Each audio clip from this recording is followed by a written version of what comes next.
when you look at them, for the most part this year, they've actually been pretty close in games. Yeah. Before their bye week, they had the bad one against Philly. Was that sort of an anomaly based on the way that they play? For the most part, do you look at them being the team that hangs in the most? Man, they're just very competitive. I know they don't have the record they want, and they're aggressive in their approach. Sometimes the ball just doesn't bounce your way the first 8 games, but we got to be on our P's and Q's to get a W. When you face an offense like that, you kind of expect the unexpected. Like they might pull out. Especially off a bye, I think you got to be all ears and trust your eyes. There's going to be they've had time to look at your past game and see where you've made mistakes. So we got to be ready for everything. Does Goff avoid targeting anybody in your range after your interception last week? He can try if he wants. Cam, you mentioned coming off the bye. How different is it when you are playing a team that's coming off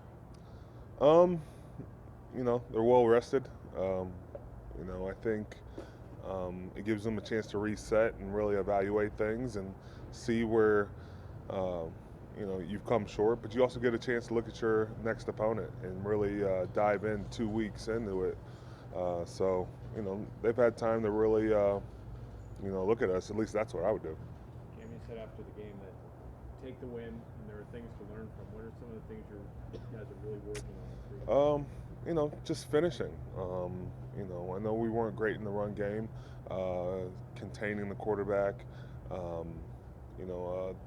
They really got started in the second half with the run game, and then just big plays at the end for them. So, as a defense, we got to be better, create more turnovers and more sacks. But to do that, you got to stop the run.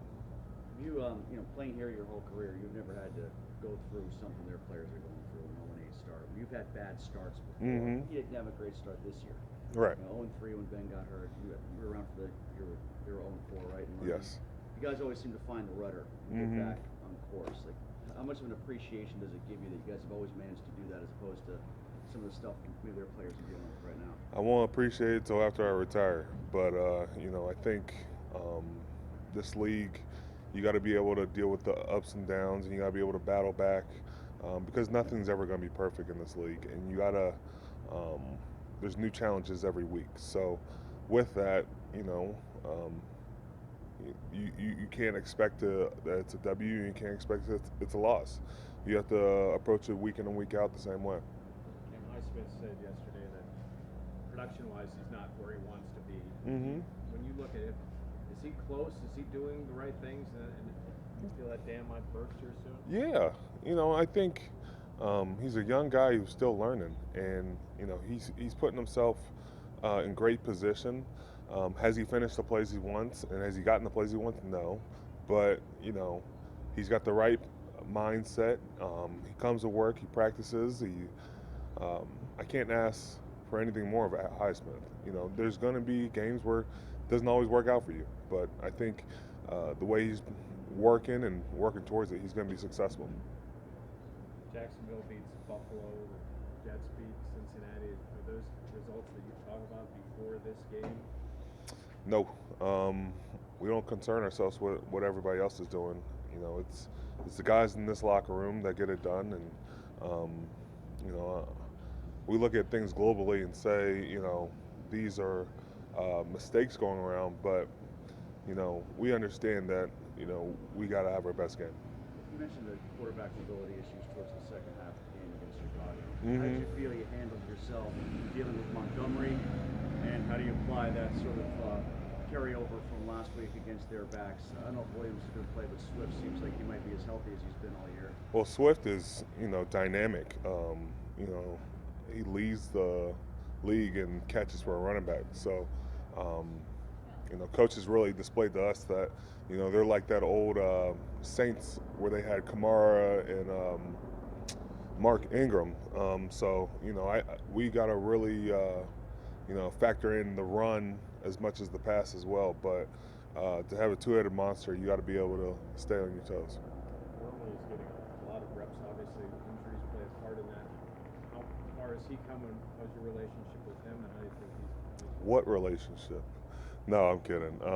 You know, Wormley's come a long way. You know, I first didn't like him because he was a Michigan guy and a Baltimore guy, two things I don't really mess with. But man, we've needed him, and he's been, you know, very sound for us.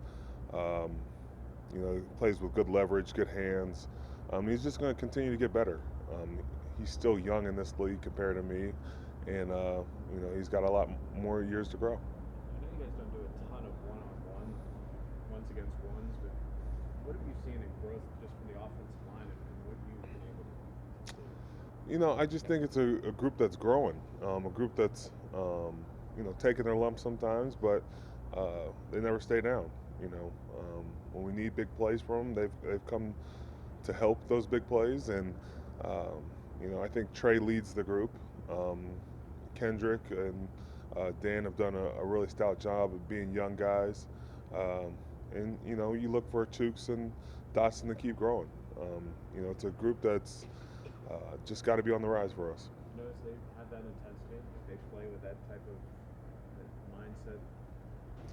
They have to, you know, and I like that they are just, you know, they're a bunch of, you know, battlers. You know, it's not always pretty. You know, sometimes it's a bar fight. Sometimes it's just making sure we get out. But you know, they're coming to work, and you know, we're needing them.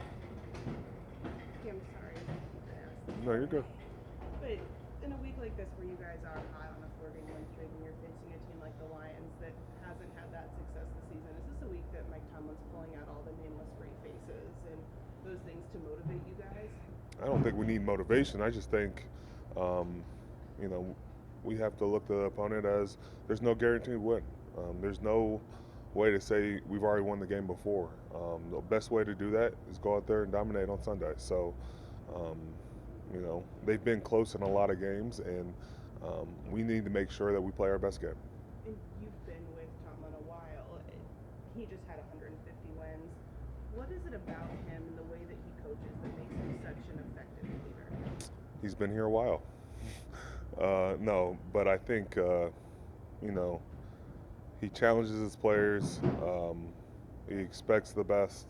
And, you know, when he challenges us, it's individually, but it's for the collective group. And, you know, he does it on a place where, you know, you know what he wants the best from you. And to have a coach do that at such a one-on-one level, even though he's the head coach, is pretty special. Ben said that it's like a combination. It's like kind of one of three things maybe the guys like about him. Maybe it's the phrases, maybe it's the intensity, maybe it's the personal relationships. Mm-hmm. Kind of sounds like it's all three for you. Yeah, you know, I think the phrases, everybody's heard the phrases, but, you know, I think the relationships and the way he values and the way he goes about his consistency is huge for us. Is he a Hall of Fame coach in your eyes? Duh. You dropped it globally earlier. Globally. Do you find yourself at home like you're talking to your kids or something? I'm you not throw saying out it's some popcorn or standard is a standard, nameless great faces. You know, I don't do all that, but, you know, Coach T's a pretty good, cool dad. I've got to see him raise Dino and Mason, and, you know, if I do sneak in a phrase, I'm gonna head slap. You know, it's just gonna be ridiculous. I'm not gonna be ready for that. Two more. Cam, I know that you're focused on the Lions in this week, Mhm. but when it comes to Defensive Player of the Year, do you ever think about that? Do you ever think maybe you should be in that consideration this season? Wasn't thinking about it. Would like to, but we got the Detroit Lions, and that's what I'm concerned with right now.